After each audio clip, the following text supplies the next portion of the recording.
ವಿದ್ಯಾವಂತ ನಾಗರಿಕ ಬಂಧುಗಳೇ, ಅದೇ ರೀತಿಯಲ್ಲಿ ಇಲ್ಲಿ ಸೇರಿದಂತೆಲ್ಲ ಹೋರಾಟ ಸಹೋದ್ಯೋಗಿಗಳೇ, ಬಂಧುಗಳೇ, ಇವತ್ತು ನಾವು ಏನು ಕೇಳ್ತಾ ಇಲ್ಲ ಬೇರೆ. ನಮ್ಮ ದುಡಿಮೆಗೆ ನಮಗೆ ಬದುಕಲಿಕ್ಕೆ ಬಿಡಿ, ಆ ಬದುಕುವಷ್ಟು ಸಂಬಳ ಕೊಡಿ. ಬದುಕಲಿಕ್ಕೆ ಎಷ್ಟು ಸಂಬಳ ಬೇಕು ಅದನ್ನು ಯೋಚನೆ ಮಾಡಬೇಕಾದ್ರೆ, ನಿಮಗೆ ಎಷ್ಟು ಆಹಾರ ವಸ್ತುಗಳು ಬೇಕೋ ಅಷ್ಟೇ ವಸ್ತುಗಳು ನಮಗೆ ಬೇಕು ಅಂತ ಹೇಳುವ ಕನಿಷ್ಠ ಸತ್ಯವನ್ನು ನೀವು ಅರ್ಥ ಮಾಡಿಕೊಳ್ಳಬೇಕು. ಇವತ್ತು ಕನಿಷ್ಠ ವೇತನ ನಿಮಗೂ ಬಿಟ್ಟು ಹಲವಾರು ವರ್ಷಗಳೇ ಆಯಿತು.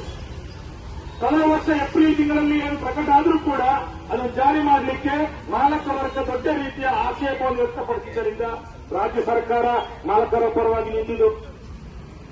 ಆದರೆ ನಮ್ಮ ಏನು ಹೋರಾಟ ಕಳೆದ 2 ತಿಂಗಳಲ್ಲಿ ನಿರಂತರವಾಗಿ ನಡೀತಾ ಇತ್ತ, ಸಹಿ ಸಂಗ್ರಹ ಆಗ್ತಾ ಇತ್ತ.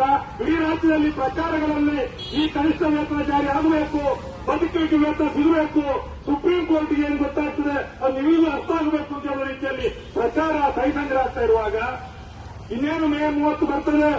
ನಾನು ಜಿಲ್ಲಾಧಿಕಾರಿ ಕಚೇರಿಗೆ ಮುತ್ತಿಗೆ ಹಾಕ್ತಾರೆ ಎಲ್ಲರೂ ಕೂಡ. ಇಡೀ ರಾಜ್ಯದಲ್ಲಿ ಸರ್ಕಾರಕ್ಕೆ ಮುಖಭಂಗ ಆಗ್ತದೆ ಅಂತ ಹೇಳುವಾಗ ಮೇ 28ನೇ ತಾರೀಕಿಗೆ ಒಂದು ಕನಿಷ್ಠ ಕೂಲಿ ಪ್ರಕರಣ ಮಾಡಿದರು. ಅದು ಪರಿಪೂರ್ಣವಾಗಿದೆ ಅಂತಲ್ಲ, ಮಾತ್ರ ಅಲ್ಲ, ಆ ಕನಿಷ್ಠ ಕೂಲಿ ಪ್ರಕಟ ಮಾಡಿದ್ರು ಕೂಡ ಸರ್ಕಾರ ಜಾರಿ ಮಾಡುವ ಜವಾಬ್ದಾರಿಯನ್ನು ವಹಿಸಿಕೊಳ್ತದೆ. ಇದು ಇಲ್ಲಿ ಬೀಡಿ ಕಾರ್ಮಿಕರಿಗೆ ಕನಿಷ್ಠ ಕೂಲಿ ಪ್ರಕರಣ ಮಾಡಿದ್ರು 2018ರಲ್ಲಿ. ಅವಾಗಲೂ ಇದು ಸಿದ್ದರಾಮಯ್ಯ ಸರ್ಕಾರವೇ. ಆಮೇಲೆ ಕುಮಾರಸ್ವಾಮಿ ಸರ್ಕಾರ ಬಂತು, ಯಡಿಯೂರಪ್ಪ ಸರ್ಕಾರ ಬಂತು, ಬಸವರಾಜ ಸರ್ಕಾರ ಬಂತು, ಒಬ್ಬ ಸಿದ್ದರಾಮಯ್ಯ ಸರ್ಕಾರ ಬಂತು, ಜಾರಿಯಾಗಲಿಲ್ಲ. ಆ ಕನಿಷ್ಠ ಕೂಲಿ ಜಾರಿಯಾಗಲಿಲ್ಲ. ಆದ್ದರಿಂದ ಮೇ 22ಕ್ಕೆ ಏನು ಕನಿಷ್ಠ ಕೂಲಿ ಪ್ರಕಾರ ಕೆಲವು ತಪ್ಪುಗಳೊಂದಿಗೆ ಪ್ರಕಾರ ಆಗಿದ್ರು ಕೂಡ ಅದನ್ನು ಜಾರಿ ಮಾಡಲಿಕ್ಕೆ ಅಥವಾ ಜಾರಿ ಮಾಡಿಸಲಿಕ್ಕೆ ಈ ಮಾಲಕರ ಮೂಲಕ ಅದನ್ನು ಕಾರ್ಮಿಕರ ಹಸ್ತ ಸಂಬಳ ತೆಗೆಸಿಕೊಳ್ಳಲಿಕ್ಕೆ ಈ ಸರ್ಕಾರ ಬದ್ಧತೆ ಇದೆ ಅಂತ ಪ್ರಶ್ನೆ ಇರೋದು. ಈಗ ನಾವು ಇವತ್ತು ಹೋರಾಟ ಮಾಡಬಾರದು ಅಂತೇಳಿ 22ಕ್ಕೆ ಪ್ರಕರಣ ಮಾಡಿದ್ದಾಗಿರ್ಬೋದು. ನಮಗೆ ಗೊತ್ತುಂಟು, ನೀವು ಅದು ಜಾರಿ ಮಾಡುವುದಿಲ್ಲ, ಜಾರಿ ಮಾಡಿಸಬೇಕಾಗಿದೆ. ಇವತ್ತು ನಾವು ಜಿಲ್ಲಾಧಿಕಾರಿ ಕಚೇರಿಗೆ ಹೋಗಬೇಕು ಅಂತ ಹೇಳಿ ಬಿಡುವುದಿಲ್ಲ. ಇಡೀ ರಾಜ್ಯದ ಎಲ್ಲಾ ಕಡೆ ಜಿಲ್ಲಾಧಿಕಾರಿ ಕಚೇರಿ, ಇಲ್ಲಿ ನಮಗೆ ಒತ್ತಡ ಇದೆ ಹೋಗಬಾರದು ಅಂತೇಳಿ ನಾವು ಹೋಗ್ತೇವೆ. ಜಿಲ್ಲಾಧಿಕಾರಿಗಳ ಸಂಬಳ ಇರೋದ್ಯಾ ನನಗೆ ಗೊತ್ತಾಗ್ತಾ ಇಲ್ಲ. ಜಿಲ್ಲಾಧಿಕಾರಿಗಳಿಗೆ ನಮ್ಮ ಜಿಲ್ಲೆಯ ಕಾರ್ಮಿಕರಿಗೆ ಹೊಟ್ಟೆ ತುಂಬ ಊಟ ಮಾಡಬಾರದು ಅಂತ ಏನಾರಿದೆಯಾ? ಅವ್ರು ಹೇಳಿದಾರ ನಂಗೆ ಗೊತ್ತಿಲ್ಲ, ಅದು ಪೊಲೀಸರು ಹೇಳಬೇಕು. ಅಲ್ಲ, ಪೊಲೀಸರಿಗಿದೆಯಾ ಇವರಿಗೆ ಸಂಬಳ ಸಿಗುವುದು ಬೇಡಪ್ಪ, ನಮಗೆ ಮಾತ್ರ ಸಿಕ್ಕಿದ್ರೆ ಸಾಕು, ನಾವು ಹೊಟ್ಟೆ ತುಂಬ ತಿಂತ ಇದ್ದೇವೆ ಅಂತ ಏನಾದ್ರು ಪೊಲೀಸರಿಗಿದೆಯಾ? ನನಗೆ ಗೊತ್ತಿಲ್ಲ. ಯಾವ ಕಾರಣಕ್ಕಾಗಿ ಈ ಸಂವಿಧಾನಬದ್ಧವಾದಂತಹ ಹೋರಾಟವನ್ನು ತಡೆಯಲಿಕ್ಕೆ ಪ್ರಯತ್ನ ಮಾಡ್ತಾ ಇದ್ದಾರೆ. ನಮಗೂ ಸೇರಿದ ಜಿಲ್ಲಾಧಿಕಾರಿಯನ್ನು ದುಡಿಯುವ ಕಾರ್ಮಿಕ ವರ್ಗಕ್ಕೆ ಸೇರಿದ ಜಿಲ್ಲಾಧಿಕಾರಿ ಕಚೇರಿ ಅಲ್ಲ ಅಂತ ಯಾಕೆ ಮಾಡ್ತಾ ಇದ್ದೀರಿ? ನಮಗೂ ಸೇರಿದಂತ ಈ ರಕ್ಷಣೆಗೆ ಕೊಡುವಂತ ಪೊಲೀಸರು ನಮಗೆ ರಕ್ಷಣೆ ಕೊಡುವ ಬದಲಿಗೆ ಸಂಬಳ ಪಡೆದ ಮಾಲಕರ ರಕ್ಷಣೆಗೆ ಯಾಕೆ ಹೋಗ್ತಾ ಇದ್ದೀರಿ ನನಗೆ ಗೊತ್ತಾಗ್ತಾ ಇಲ್ಲ. ಯಾಕಂದ್ರೆ ಇದನ್ನು ಜಿಲ್ಲಾಧಿಕಾರಿಗಳ ಮೂಲಕ ಒಪ್ಪಿಸಿ, ಜಿಲ್ಲಾಧಿಕಾರಿಗೆ ಅಧಿಕಾರ ಇದೆ, ಕಾರ್ಮಿಕ ಇಲಾಖೆ ಮೂಲಕ ಜಾರಿಗೊಳಿಸುವಂತಹ ಅಧಿಕಾರ ಜಿಲ್ಲಾಧಿಕಾರಿ ಕೂಡ ಇದೆ. ಅಲ್ಲ, ಜಿಲ್ಲಾಧಿಕಾರಿಯಲ್ಲಿ ನಮ್ಮ ಸಂಕಷ್ಟವನ್ನು ಹೇಳಲಿಕ್ಕೆ ಸಾಧ್ಯ ಆಗ್ತಾ ಇಲ್ಲ ಅಂತಾದ್ರೆ ನಮ್ಮ ಜಿಲ್ಲೆಯ ಜಿಲ್ಲಾಧಿಕಾರಿ ಇದ್ದು ವ್ಯವಸ್ಥೆ ಅಂತೇಳಿ.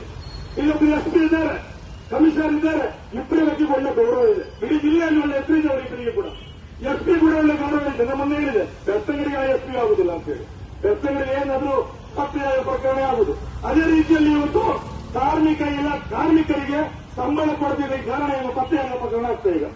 ಬಿಡಿದ್ದು ಯಾರು ಒಂದು ದೊಡ್ಡ ಸಂಗತಿ ಮಾಡಲೇ ಇಲ್ಲ, ಬಿಡಿ ಕರ್ಮೀರು ಸಿಗಲೇ ಇಲ್ಲ. ಅದೇ ರೀತಿಯಲ್ಲಿ ಇವತ್ತು ಹೊಸ ಕಾನೂನು ಮಜೂರಿ ಕಾರ್ಮಿಕರಿಗೆ ಪ್ರಕರಣ ಮಾಡಿದ್ದಾರೆ 2 ವರ್ಷ ಮೊದಲು, ಅದು ಕೂಡ ಜಾರಿ ಆಗಲಿಲ್ಲ. ಆದ್ರೆ ಈ ಎಲ್ಲ ಕಾರಣಗಳ ನಡುವೆ ಸುಪ್ರೀಂ ಕೋರ್ಟ್ ನಿರ್ದೇಶನ ಕೂಡ ಇದ್ದಂತೆ ಒಂದು ಹೊಸ ಕನಿಷ್ಠ ಕೂಲಿ ಪ್ರಕರಣ ಆಗಬೇಕು, ಕನಿಷ್ಠ ವೇತನ ಜಾರಿ ಆಗಬೇಕು ಅಂತೇಳಿ ಇಡೀ ರಾಜ್ಯದ ಜನರ ಕಾರ್ಮಿಕ ವರ್ಗದ ಒತ್ತಡಕ್ಕೆ ಒಂದು ಮಾಡಿದ್ದಾರೆ. ಆದ್ರೆ ಸ್ವಾಮಿ, ಮಹಿಳೆಯರಿಗೆ ಹೊಟ್ಟೆ ಇಲ್ಲ, ಅವರು ಊಟ ಮಾಡಬಾರದು. ಬೀಡಿ ಕಾರ್ಮಿಕರ ಕನಿಷ್ಠ ಕೂಲಿ ಅದರಲಿಲ್ಲ, ಅಂಗನವಾಡಿ ನೌಕರರ ಕನಿಷ್ಠ ಕೂಲಿ ಅದರಲಿಲ್ಲ, ಅಥವಾ ನಮ್ಮ ಆಶಾ ಕಾರ್ಯಕರ್ತರ ಕನಿಷ್ಠ ಕೂಲಿ ಅದರಲಿಲ್ಲ, ಬಿಸಿ ಊಟ ಕಾರ್ಮಿಕರ ಕನಿಷ್ಠ ಕೂಲಿ ಅದರಲಿಲ್ಲ. ಬಿಸಿ ಊಟ ನೌಕರರು ನಮ್ಮ ಮಕ್ಕಳಿಗೆ ಊಟ ಮಾಡಿ ಬಡಿಸಬೇಕು, ಅವರ ಹೊಟ್ಟೆಗೆ ಊಟ ಬೇಡ, ಅವರ ಮಕ್ಕಳಿಗೆ ಊಟ ಬೇಡ ಅಂತ ಸರ್ಕಾರ ಹೇಳ್ತಾ ಇದೆ. 6,000 ರೂಪಾಯಲ್ಲಿ 4,000 ರೂಪಾಯಿ ಬದುಕಲಿಕ್ಕೆ ಆಗ್ತದ? ಬದುಕಿ ತೋರಿಸಬೇಕು ನೀವು. ಅಲ್ಲ, ನರೇಂದ್ರ ಮೋದಿ ಅವರು ಹೇಳ್ತಾರೆ ದಿವಸಕ್ಕೆ 178 ರೂಪಾಯಿ ಸಂಬಳ ಇದ್ರೆ ಅದಕ್ಕೆ ನೀವು ಕಡಿಮೆ ಕೊಡಬಾರದು ಅಂತೇಳಿ. ನಾಚಿಕಾಗುವ ನರೇಂದ್ರ ಮೋದಿ ಅವರಿಗೆ ಕೂಡ 178 ರೂಪಾಯಿ ನೀವು ಬದುಕಿ ತೋರಿಸಬೇಕು. ನಿಮಗೆ ಒಂದು ಹೊತ್ತಿನ ಬಿಡಿ, ಒಂದು ನಾವು ಚಹಾ ಕುಡಿಬೇಕಾದ್ರೆ 178 ರೂಪಾಯಿ ಸಾಕಾಗುದಿಲ್ಲ. ನೀವು ಇಡೀ ದಿವಸಕ್ಕೆ 178 ರೂಪಾಯಿನ ಕಡಿಮೆ ಕೊಡಬಾರದು ಹೇಳ್ತೀರಿ. ನಮಗೆ ಜಾಸ್ತಿ ಕೊಡ್ತಾರ? ಜಾಸ್ತಿ ಕೊಡಬಾರದು, ಆಕ್ಷೇಪ ಇಲ್ಲ. 178 ಮೇಲೆ ಕೊಡಬೇಕು ಇಲ್ಲ, ಕೊಟ್ಟರೆ ಸಾಕು. ಅಂದ್ರೆ ಈಗ ಬೇಡಿ ಅಕ್ಷರ ದಾಸೋಹ ನೌಕರಿಗೆ ಅಷ್ಟೇ ಇರುವುದು 4,500 ರೂಪಾಯಿ ಕೊಡುವಂತದ್ದು. ಅದ್ರ ಬಗ್ಗೆ ಆಗುದಿಲ್ಲ. ಅವರಿಗೆ ಹೊಟ್ಟೆ ಇದೆ, ಅವರಿಗೆ ಹಸಿವು ಆಗ್ತಾ ಇದೆ, ಅವರ ಮಕ್ಕಳು ಊಟ ಕೊಡಬೇಕು, ಸಂಬಳ ಹೇಗೆ ನಿಗದಿ ಮಾಡಬೇಕು. ಗಂಡ ಹೆಂಡತಿ 2 ಜನ 2 ಮಕ್ಕಳು, ಈ 3 ಯೂನಿಟ್ಗೆ ಬೇಕಾದಷ್ಟು ಸಂಬಳ ಕೊಡಬೇಕು. ಒಬ್ಬರು ದುಡಿದ್ರೆ ಅವರ 3 ಜನರಿಗೆ ಒಂದು ಗಂಡ ಹೆಂಡತಿ ಮಕ್ಕಳಿಗೆ ಜೀವನ ಸಾಗಬೇಕು. ಅದಕ್ಕೆ ವಿರೋಧನೇ ಇಲ್ಲ. ಇವತ್ತು MLAಗಳಿಗೆ ಒಂದು ಊಟ ಮಾಡಬೇಕಾದ್ರೆ ಒಂದು ತಿಂಗಳಲ್ಲಿ 2 ಲಕ್ಷ ರೂಪಾಯಿ ಎಲ್ಲ ಖರ್ಚುಗಳು. ನಮಗೆ ಖರ್ಚೇ ಇಲ್ಲ. ನಮಗೆ 4,000 ರೂಪಾಯಿ ಮಾಡಬೇಕು. ಬಿಡಿ ಕಾರ್ಮಿಕರಿಗೆ 200 ರೂಪಾಯಿ 210 ರೂಪಾಯಿಗೆ ದುಡಿಬೇಕು. ಇದು ನಮ್ಮ ಪರಿಸ್ಥಿತಿ. 312 ರೂಪಾಯಿ ಕನಿಷ್ಠ ಕೂಲಿದೆ, ಇಲ್ಲ ಅಂದ್ರೆ ಹೊಸ ಪ್ರಕಟಣೆ ನಮಗೆ ಮಾಡಲೇ ಇಲ್ಲ. ಅಂಗನವಾಡಿಗಿಲ್ಲ, ಆಶಾ ಕಾರ್ಯಕರ್ತರಿಗೆ 2 ತಿಂಗಳ ಸಂಬಳ ಬರುವುದಿಲ್ಲ. ಕೇಂದ್ರ ಸರ್ಕಾರ ಹೋಗಿ ಗಮನ ಹೋಗಿಲ್ಲ. ಕೇರಳದಲ್ಲಿ ನಿರಂತರ ಹೋರಾಟ ಆಗ್ತಿತ್ತು ಕಾಂಗ್ರೆಸ್ನ ಬೆಂಬಲದೊಂದಿಗೆ.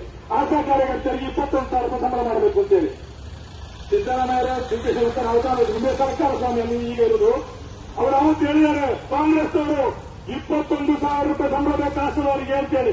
ಒಂದು ವೇಳೆ ಗೆದ್ದು ಬಂದದ್ದೇ ಆದ್ರೆ ಕಾಂಗ್ರೆಸ್ UDF ನಾವು 21,000 ರೂಪಾಯಿ ಮಾಡ್ತೇವೆ ಅಂತೇಳಿ ಹೋರಾಟದಲ್ಲಿ ಭರವಸೆ ಕೊಟ್ಟು ಚುನಾವಣೆ ಭರವಸೆ ಕೊಟ್ಟು ಸಿದ್ದರಾಮಯ್ಯ ಹೋಗಿದ್ದಾರೆ, DK ಹೋಗಿದ್ದಾರೆ ಅಲ್ಲಿಗೆ ಪ್ರಚಾರಕ್ಕೆ. ಈಗ ಗೆದ್ದು ಸತೀಶನ್ ಮುಖ್ಯಮಂತ್ರಿ ಆಗಿದ್ದಾರೆ. ಎಷ್ಟು ಸಾವಿರ ಸಂಬಳ ಎಷ್ಟು ಮಾಡಿದ್ರು? 3,000 ರೂಪಾಯಿ. 12,000 ರೂಪಾಯಿ ಇತ್ತು. ಇಲ್ಲಿ 5,000 ರೂಪಾಯಿ ಇರುವುದು ಸಿದ್ದರಾಮಯ್ಯ, ನೀವು ಗೊತ್ತದ್ದು. ಇಲ್ಲಿ 5,000 ರೂಪಾಯಿ, ಅಲ್ಲಿ 12,000 ಇತ್ತು ತಿಂಗಳಲ್ಲಿ ಕೊಡುವಂತ ಸಂಬಳ. ಈಗ 3,000 ಕೊಟ್ಟು 15,000 ಮಾಡಿದ್ದಾರೆ. ಎಲ್ಲಿದೆ ನಿಮ್ಮ 21,000 ರೂಪಾಯಿ? ನೀವು ನಿಜವಾಗಿ ನಾಚಿಕೆ ಮಾನ ಮಾಡಿದೆ ಇಲ್ವಾ? ಸ್ವಲ್ಪ ಕೂಡ ಸ್ವಲ್ಪ ಮುಖ್ಯಮಂತ್ರಿ ಇದ್ರೆ ನೀವು ಅಲ್ಲಿ 21,000 ಮಾಡಬೇಕಿತ್ತು. ಮಾತ್ರ ಅಲ್ಲ, ರಾಜ್ಯ ಸರ್ಕಾರ ಇಲ್ಲಿ ಕೂಡ 21,000 ಮಾಡಬೇಕಿತ್ತು ಆಶಾ ಕಾರ್ಯಕರ್ತರಿಗೆ. ನೀವು ಅಲ್ಲಿ ಕೇಳಿದ ಹಾಗೆ ಇಲ್ಲ, ಅಲ್ಲಿ 18,000 ರೂಪಾಯಿ ಅಂಗನವಾಡಿಗೆ, ಇಲ್ಲಿ 13,000 ರೂಪಾಯಿ. ಅಲ್ಲಿ ಡಿಸ್ಟ್ರಿಬ್ಯೂಟರ್ಗೆ ದಿವಸ 4,000 ರೂಪಾಯಿ ಉಂಟು, ಇಲ್ಲಿ 150 ಇಲ್ಲ. ಈ ರೀತಿಯ ತಾರತಮ್ಯಗಳನ್ನು ನೀವು ಅಲ್ಲಿ ಈಗ ಆಲೋಚನೆ ಮಾಡಬೇಕಾದ್ರೆ ಅಲ್ಲಿ ಏನಾದ್ರು ಸಿದ್ದರಾಮಯ್ಯ ಸರ್ಕಾರ ಇರುತ್ತಾ ಸರಿಯಾಗಿದ್ದೀರೋ ಅದನ್ನು ಇಲ್ಲಿ ಜಾರಿ ಮಾಡಿ ತೋರಿಸಬೇಕು. ನೀವು ಇಲ್ಲಿ ಆ ಮಜೂರಿಯನ್ನು ಕೊಡಬೇಕಿತ್ತು. ಆದ್ರೆ ಸ್ಕೀಮ್ ವರ್ಕರ್ಗಳಿಗೆ, ಈ ಗಾರ್ಮೆಂಟ್ ವರ್ಕರ್ಗೆ, ಬೀಡಿ ಕಾರ್ಮಿಕರಿಗೆ ಯಾರೆಲ್ಲ ಮಹಿಳೆಯರು ದುಡಿತಾ ಇದ್ದಾರೋ ಆಶಾ ಆಗಿರ್ಬೋದು, ಡಿಸ್ಟ್ರಿಬ್ಯೂಟ್ ಆಗಿರೋರಿಗೆ ಕನಿಷ್ಠ ಪ್ರಕಟಣೆ ಇಲ್ಲ ಇದರಲ್ಲಿ. ಇದು ನಾನು ಕೇಳುವಂತದ್ದು ನಮ್ಮ ಕಣ್ಣಿಗೆ ಬರ್ತವರಿಗೆ ಪೊಲೀಸ್ನವರು ಕೊಟ್ಟೇ ಇರುವವರಿಗೆ ಅವರಿಗೆ ಬೇಕು, ಅವರಿಗೆ ಕೂಡ ಸಂಬಳ ಬೇಕು ಕೇಳೋರು ನಾವು. ಅವರು ಕೂಡ ಅವ್ರು 24 ಗಂಟೆ ಹೆಣಗಾದ್ರು ಅವರಿಗೆ ಕೇಳೋರಿಲ್ಲ. ರಾತ್ರಿ ಆಗ ದುಡಿತಾರೆ, ಅವರಿಗೆ ಭದ್ರತೆ ಇಲ್ಲ. ನಮ್ಮ ಪೊಲೀಸ್ ಸ್ಟೇಷನ್ ಪೊಲೀಸರು ಇಲ್ಲ. ಹೊಸ ನಾವು ನೇಮಕಾತಿ ಮಾಡ್ತಾ ಇಲ್ಲ. ಅವರಿಗೂ ಹೊಟ್ಟೆ ಇರುವುದನ್ನು ಗೊತ್ತಿರು ನಮಗೆ ಮಾತ್ರ. ಆದ್ರೆ ಅವರನ್ನೇ ನಮ್ಮ ಎದುರು ಕಳಿಸ್ತೀವಿ. ಯಾಕೆ? ಸಂಬಳ ಕೇಳಿ ಬರಬೇಡ, ಅವರು ಜಿಲ್ಲಾಧಿಕಾರಿ ಹತ್ರ ಬರಬೇಡ ಅಂತ ಅವ್ರನ್ನೇ ಕಳಿಸ್ತೀವಿ. ಅಂದ್ರೆ ಇದು ನಿಮ್ಮ ಆಡಳಿತ ವೈಖರಿ. ನಿಮಗೆ ದೊಡ್ಡ ಹೆಚ್ಚುಗಳಿರ್ಬೋದು, ಸರ್ಕಾರ ಆಡಳಿತ ಮಾಡುವವರಿಗೆ ಮತ ಕೊಟ್ಟಿರ್ಬೋದು. ನಿಮಗೆ ದನಿಗಳಿಗೆ ತೊಂದರೆ ನಿಮಗೆ ಬಿಸಿ ಆಗ್ತದೆ. ಪಾಪ ಪೆಟ್ರೋಲ್ ಮಾಲೀಕರಿಗೆ ಆಗುವುದಿಲ್ಲ. ಕಚ್ಚಾ ತೈಲಗಳ ಉತ್ಪತ್ತಿ ಮಾಡೋರಿಗೆ, ಇಲ್ಲಿ ಪೆಟ್ರೋಲ್ ತಯಾರು ಮಾಡುವಂತಹ ಕಂಪನಿಗಳಿಗೆ ನಷ್ಟ ಆಗ್ತದೆ. ನಿಮಗೆ ಗೊತ್ತಾಗ್ತದೆ. ಅವರಿಗೆ ಸಂಬಳದ ದರ ಏರಿಸ್ತೀರಿ, ಅದು ಕೂಡ 10 ರೂಪಾಯಿ 30 ರೂಪಾಯಿವರೆಗೆ ಏರಿಸಿ ಗೊತ್ತುಂಟು. ನಮ್ಮ ಬೀಡಿ ಕಾರ್ಮಿಕರಿಗೆ, ನಮ್ಮ ಆಶಾ ಕಾರ್ಯಕರ್ತರಿಗೆ, ನಮ್ಮ ಅಂಗನವಾಡಿಯವರಿಗೆ, ನಮ್ಮ ಡಿಸ್ಟ್ರಿಬ್ಯೂಟರ್ವರಿಗೆ ಹಸಿವತ್ತು ಗೊತ್ತೇ ಇಲ್ಲ. ಅವರಿಗೆ ಕಷ್ಟ ಆಗ್ತದೆ ಗೊತ್ತೇ ಆಗ್ತದೆ ನಿಮಗೆ, ಅದು ಗೊತ್ತಾಗ್ತದೆ.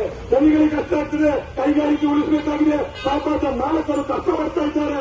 ನಮಗಾಗಿ ಅವರು ಒದ್ದಾಡ್ತಾ ಇದ್ದಾರೆ ಅಂತ ಹೇಳುವಂತ ರಾಜಕಾರಣಿಗಳಿಗೆ ನಿಮ್ಮ 30 ಖರ್ಚುಗಳ ಹಣ ಕೊಡೋದಾಗಿರ್ಬೋದು, ನಮ್ಮ ಸಂಬಳದ ಕಟ್ಟಿತ್ತು. ನೀವು ಎಷ್ಟೇ ರೇಟ್ ಜಾಸ್ತಿ ಮಾಡಿ ಪೆಟ್ರೋಲ್ ಡೀಸೆಲ್ಗೆ ಆ ಕೈಗಾರಿಕೆಗೆ ಏನಾಗುವುದಿಲ್ಲ. ಆದ್ರೆ ನಮಗೆ ಸಂಬಳ ಕೊಡುವಾಗ